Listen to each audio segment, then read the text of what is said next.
What is happening? Welcome to the Plus Pitch Podcast, your morning pitching podcast from PitcherList.com. My name is Nick Pollack. Today is June 18th, and yes, we are going to talk about baseball. All right, Kyle Hendricks had a gimme as he went against the Yankees. He went 6 innings, 0 earned runs, 4 hits, 1 walk, and 9 strikeouts. This is a Yankee team that has been scoreless for 26 innings and has scored 5 runs across its last 6 games.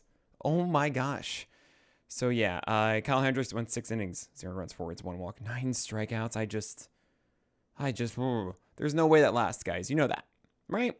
Okay, that's all I'm going to say. He's not going to go 44% CSW on 54 fastballs against the Astros. Brian Wu, though, he might, because his fastball is incredible. 11 over 37 whiffs with that four-seamer as he went 7 innings, 0 runs, 1 hit, 2 walks, 6 Ks. The secondaries, no, they're not really doing anything special still. 1 over 11 whiffs. But when the four-seamer and sinker is just as good and you are in Seattle and facing the Red Sox without Devers, yeah, right. I get it. I did remove his ace is going to ace tag, but this is not really a major step forward because I really just want to see those secondaries work. Seth Lugo, I actually lowered on the list this past week because I said, hey, look, he just doesn't have the same strikeout upside as those in the same tier as him, like Christopher Sanchez, for example, and Ranger Suarez. Well, Seth Lugo went 6 innings, 1 earned run, 3 hits, 1 walk, and 9 strikeouts. You know what? I'm happy. Not that it's really believable because it was 4 whiffs apiece on the cutter and the four-seamer, which, come on, let's be honest, they were 14 whiffs. Still, that's awesome. And Seth Lugo, I guess the Padres, I am obviously going to be starting him there. And maybe even the Dodgers after, we'll see. And Tony Senzatella, oh my gosh, he went 0 earned runs in 5 innings. 1 earned run, unearned run, 3 hits, 3 walks, and 0 strikeouts. How am I supposed to butter my bread with this? Thank you so much, Koufax. What a day. What a day, Koufax. You just helped this wonderful man in Washington, D.C. Okay. We have Andrew Abbott against the Twins. 5.2 innings and 1 earned run, 8 hits, 0 walks, and 5 Ks. He got singled out a bit, and this was your standard Abbott of going super arm side with his changeup and his four-seamer, then flipping these curveballs over the plate, and it worked, and I just still don't quite get it, but it's working, and you keep doing it. Dean Kramer is a werewolf. Dean Werewolf, of course. He got the win, 5 innings, 1 earned run, 4 hits, 2 walks, and 4 Ks. No, the splitter and the curve are probably not going to be like this a lot. And it was just 33% fastball. It was strange. It was weird. I'm happy it worked for him, but not a sustainable approach in my view. We also see different things from Kramer, what works, what doesn't, between outings. So, yeah, not going to lean into this one. We had Matt Sawyer get opened for by Jack Dreyer. And Sawyer went 2.1 innings of 3 runs and 54 pitches. And it's just, all right, a waste of a day. They were the Dodgers. Cool. We are going to see today Justin Robolski follow Emmett Sheehan. I am excited to see what happens there. Actually, I believe it'll be tomorrow. Maybe it's today. I think it's today. That should be fun to see. But, this is silly with Matt Sawyer. You don't want him on your teams. Matthew Liberatore had a good game against the White Sox. Got the win, 6 innings, 2 earned runs, 5 hits, 0 walks, 4 Ks. I don't really think he pitched it that well. The four-seamer was really just down the middle of the plate a lot. The slider was effective. So was the cutter.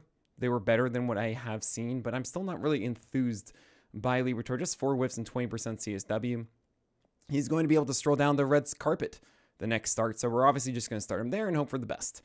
We have Casey Mize against the Pirates. Got a win, 6 innings, 2 earned runs, 5 hits, 0 walks, and 4 Ks. I dramatically raised Mize on the list this past week because he was not looking good at all post return from the IL, and then all of a sudden he was 95-96 on the fastball and everything was cooking. This was a little bit worse, 94.5 instead of that 95.5 on the fastball. But the splitter earned strikes, the curve had 6 over 19 whiffs, but a bad strike rate, 47%. And his slider, which is kind of like a cutter more so these days, at 87, 88. Well, it did go 7 for 10 strikes, and that helped out too. And I really like the four-seamer command. So I'm encouraged by Mize. Not as encouraged as his last start, but he'll go against the Rays and the Twins, and I dig that for Casey Mize. Jason Alexander was someone I actually liked watching here against the Athletics. He got a win. The right-hander got 6 innings of 2 earned runs, 3 hits, 3 walks, and 4 Ks. And this was a careful Icarus as he actually showed it for the 7th, allowed a walk and a hit, and then was pulled. And both those runners scored. So that's your 2 earned runs. It was really 6 innings of 1 hit and 2 hits and 2 walks and 4 Ks, which is pretty dang cool. I like the changeup. It looks like one of those typical Estrada changeups from the right side, 80, 81 miles per hour. Throws it to both righties and lefties. The sweeper has a lot of really legitimate movement to it, but he couldn't really throw it for strikes, could not get whiffs. 6/16 strikes is just not it. And his sinker is actually a true sinker. It is 1 inch of vert, which essentially once you get to 4 or under is proper sink, maybe 5 and under. So when you see that 1, it's like, oh, anything close to negative is great for proper sink. And I think he spotted it well. The problem is that the Astros likely aren't going to continue with Jason Alexander. This is just a spot start here. And even if he did, it might be the Angels or the Phillies in that next start, and then there would be the Cubs after that. Those are not matchups I'd really want to chance it. But there is maybe something interesting if he gets the velocity maybe a little harder and also is able to command that sweeper properly, because the changeup is a very legitimate offering for Jason Alexander. And no, I will not make any of those easy cherry-picked jokes. Come on. Ben Brown against the Brewers did not earn a single whiff on 55 four-seamers. 0. He still went 5 innings, 200 runs, 6 hits, 2 walks, 5 Ks. He had a 40% CSW in the curve. That helps. It's interesting to think about, let's say he got no decision.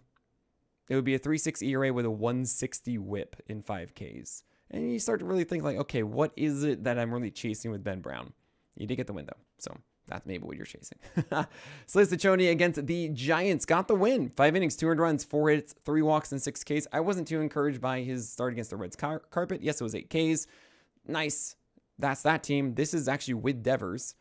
And the slider worked really well against right-handers. 7/25 whiffs, but I don't like the approach against lefties. 5/11 strikes is enough with the curve, and the four-seamer really just had to do most of the things over the plate to them. It's not very fun. He goes to Sacramento next. I do not want to do that. Yeah, don't start him against the Athletics in Sacramento. Brandon fought against the Jays, survived. 5 innings, 200 runs, 4 hits, 1 walk, and 3 Ks. He didn't face too many lefties when he did. We did see some changeups and curves, but they weren't like the best spotted, and it was four-seamers really up. So I guess he avoided mistakes, which is good against lefties. And then against righties, it was his sweeper going away a ton, with four-seamers also matching and sinkers kind of there too. It was all glove side, and that worked. And I'm glad it did. Maybe this will give him the confidence to succeed in cores and maybe get that approach nailed down again versus lefties. And it's good to see the sweeper doing sweeper things as well. David Festa against the Reds, 3.2 innings and 81 pitches, by the way. 200 runs, 2 hits, 3 walks, and 4 Ks. With Festa, we know the stuff is good, but he doesn't command it all properly. He doesn't squeeze out everything that we want him to. And that's just a huge issue. It's a normal thing we do see from younger pitchers, is that they aren't totally refined yet with their approach. And the slider really needs to be that devastating pitch to right-handers. I think the changeup is the most polished as of now to lefties, but he's not really doing good pitch separation. He's not efficient. It's not someone that I really want to go for. You can find the 5-inning, 6-inning game from Festa, but I feel as if you can chase other guys in the meantime. David Peterson against Atlanta, 7 innings of 300 runs, 5 hits, 3 walks, and just 3 strikeouts. It was a careful Icarus, as he allowed a walk and a hit before getting pulled, just like Alexander over there. And this was, maybe it was Alexander allowing it himself. Regardless, that was 6 innings of shutout. That's what matters there. With Peterson, it was 1 earned run and removed the hit and the walk and so on. I like this. He generally had good command of his four-seamer upstairs with sinkers arm side and changeups arm side. Slider, yes and no, good against lefties-ish. And then the curveball just kind of being flipped in there. But David Peterson, we just keep going. We just keep rolling with it. Hopefully the changeups and the sliders can get more whiffs in the future. We have Will Warren going against the Angels on the other side, and that offense is just not helping him. So even though he won a quality start, 6 innings, 300 runs, 6 hits, and 0 walks, and 11 strikeouts, he got a loss. He got the King Cole at 41% CSW, and what was so strange about this Will Warren start is, well, I ask you, take a moment, think about Will Warren. What does he do? He's one of your prototypical sweeper changeup guys, and he has a sinker, and then all of a sudden this four-seamer has been better with the flatter attack angle and everything, right? Well, this game, the sweeper returned 60% strikes with just 3 whiffs. and the changeup wasn't really present at all. No, this was four-seamers and sinkers just nailing glove side against righties all day. And he got most of his strikeouts just right on that outside edge. A lot of them were called as well. And that's pretty cool that he can be so precise, right? When I watch Will Warren, yeah, there are these non-competitive sliders at times that bother me. But when it comes to his fastballs, he is actually generally very precise. And that makes me encouraged for him moving forward.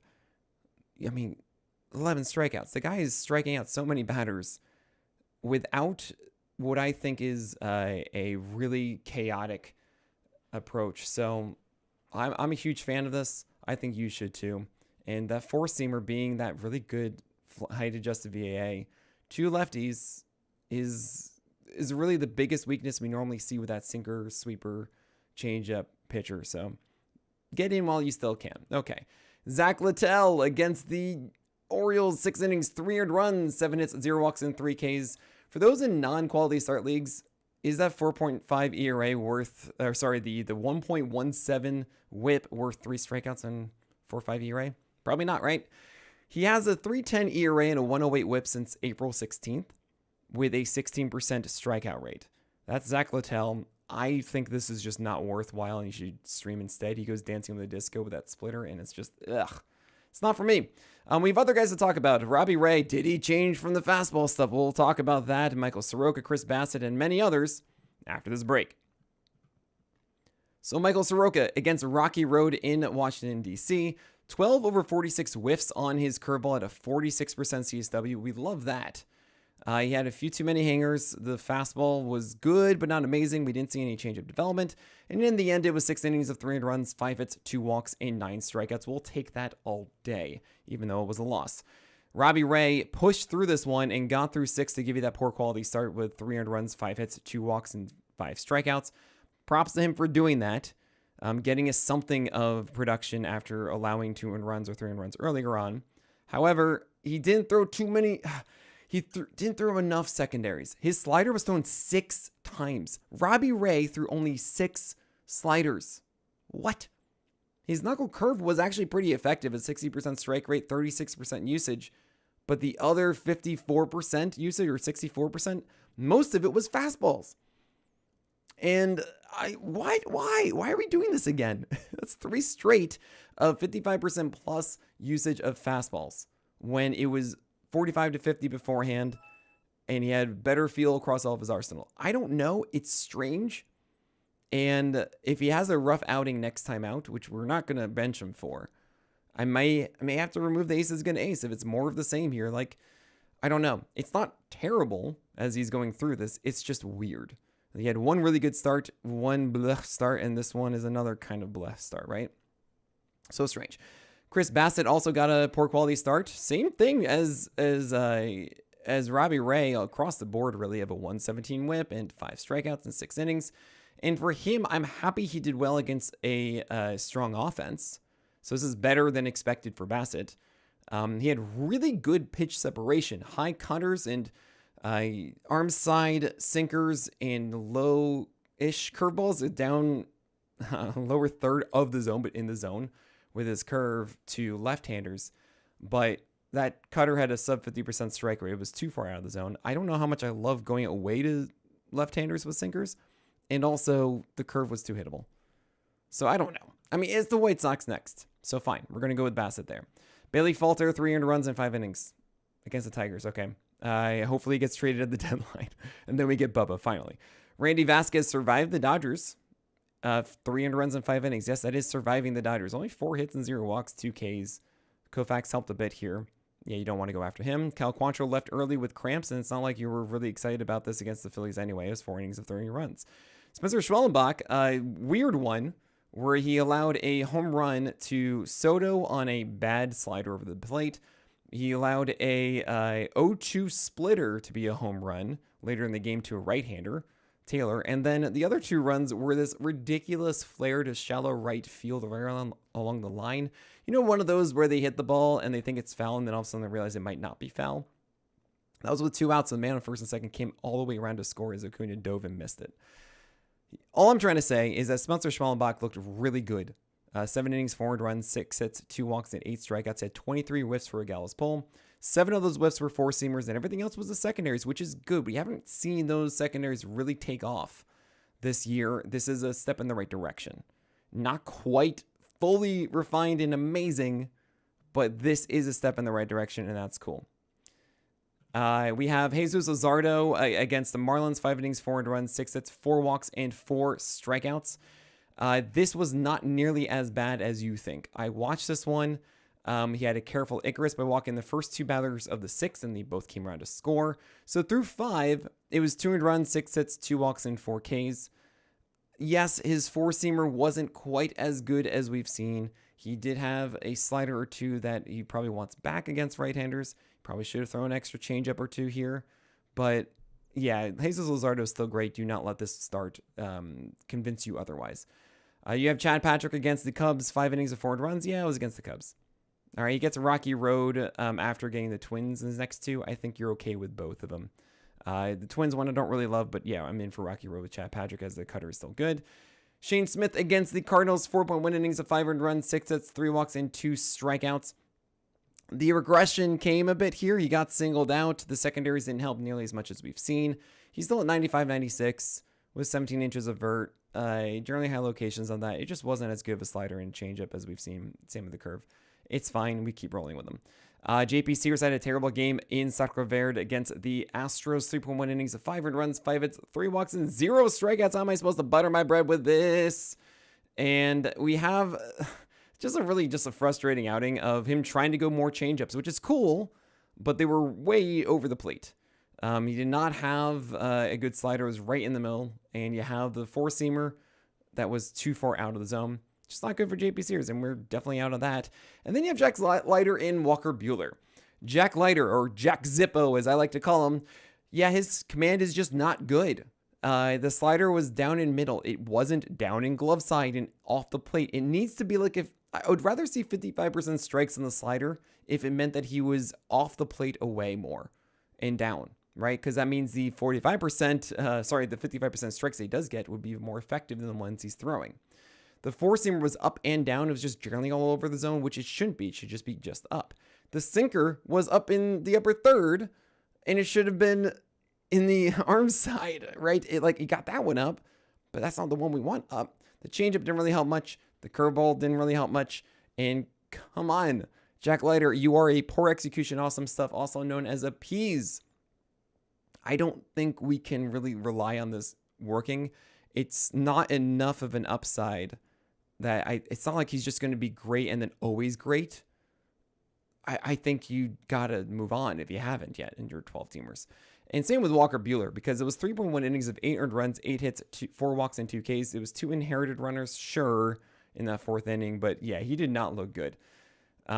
He had a ton of hung pitches.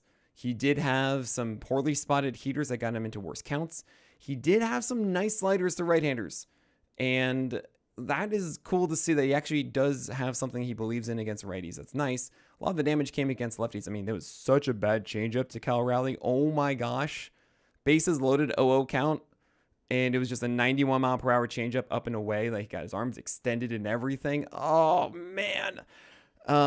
He didn't have, anything in the bottom down and away quadrant, too, to lefties. It was, I think, 3 total pitches in that quadrant, in the zone and out, for Walker Buehler, which is absolutely shocking. So, look, you're probably going to see a different version of Buehler a lot over the next couple of weeks. You don't know what you're going to get. And that alone should say, yeah, we don't want to go for this. There is still a ceiling to hit, but that is worthwhile and it can show up, but you probably don't want to take the risk. All right, that is it for today's episode of the Plus Pitch Podcast. My name is Nick Pollack, and may your BABIPs be low and your strikeouts high.